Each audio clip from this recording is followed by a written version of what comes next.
This week on Prompt Joust, imagine kicking off a prompt based on dice. Yeah, dice. We did. Till then.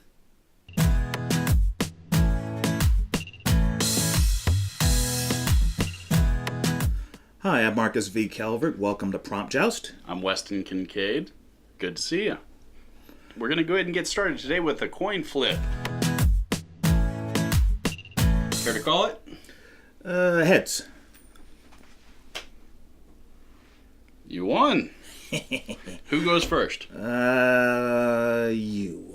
Alrighty. Prompt Master. Oh, this one seems smaller. Dainty almost. Huh. Interesting.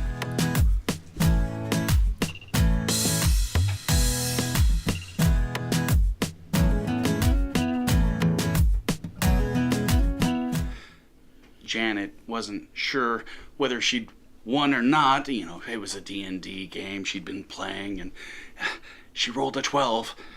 It was only first level, but what would she do? What would she do? I mean, she had a wizard. He couldn't really survive. But the fireball, and she hadn't cast it, and all of a sudden, the entire room was engulfed in flames. Real flames. She didn't know what was happening. Everything was just nuts. She got up and ran out of the room, her hair sizzling from the flames, and everyone else seemed to be scrambling, but she couldn't see. She wasn't sure. And finally she stumbled down the stairs. She was getting out of that house. She had to leave until a crossbow bolt hit the front door just as she opened it. She wasn't hardly aware and didn't even realize it till 2 seconds after she'd stepped out into the yard. But in this suburban neighborhood, there were trolls traipsing down the road. Fireballs began spitting out of these huge dragons that soared overhead. Where was she? This wasn't suburban Cleveland. I mean, things had changed. She didn't know when this had happened or what had caused it, but maybe that one roll of the dice, these new dice she'd gotten, she hadn't even had to purchase them. It was just a prize she won. That man in the cloak who handed them to her, as things clicked in her head, his gray hair and his staff.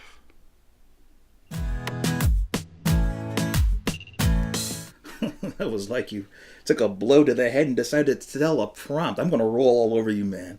You have no chance. If you say so, give it your best shot. Give a man a blindfold. Come on, there you've got dice here. I'll even get them out for you. Oh, thank you. Here, give it a shot.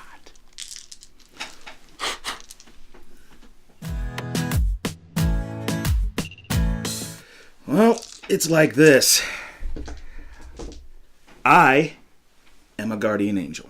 I work the noon shift, and I have to follow this guy named Harry Thomas. Harry Thomas is an idiot who should have died at birth. He has gone through 8 guardian angels thus far. There are 2 of us who work the day shift and the evening shift. And as I'm walking up to my guy, he is actually shooting craps with the celestial dice of fate that every person has when, well, basically dice are rolled. He puts them in my hand, and as I'm looking at them, I'm realizing, wait a minute, there are way too many dice here. Normally, you roll 1 die. If the number is higher, okay, they have a good day. If it's lower, they have a crappy day.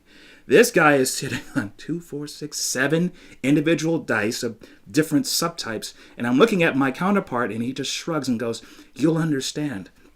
And as I'm following Harry Thomas, a person stupid enough to put a fork into a light socket, a person stupid enough to flash a raging pit bull in a fence who might actually jump that fence at any moment.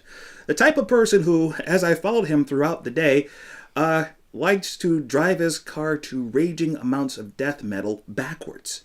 Backwards, I say. the way his dice are stacking up, I'm thinking I'll be moving on to another person very, very soon. But sure enough, he gets to a point where, oh my, I believe that someone is in danger, that a little kid's drowning in his pool, and Harry Thompson is filming it for YouTube. I want to kick him in, but I can't. It's against the rules. So I grab my dice and I flip them, and well, let's see what happens.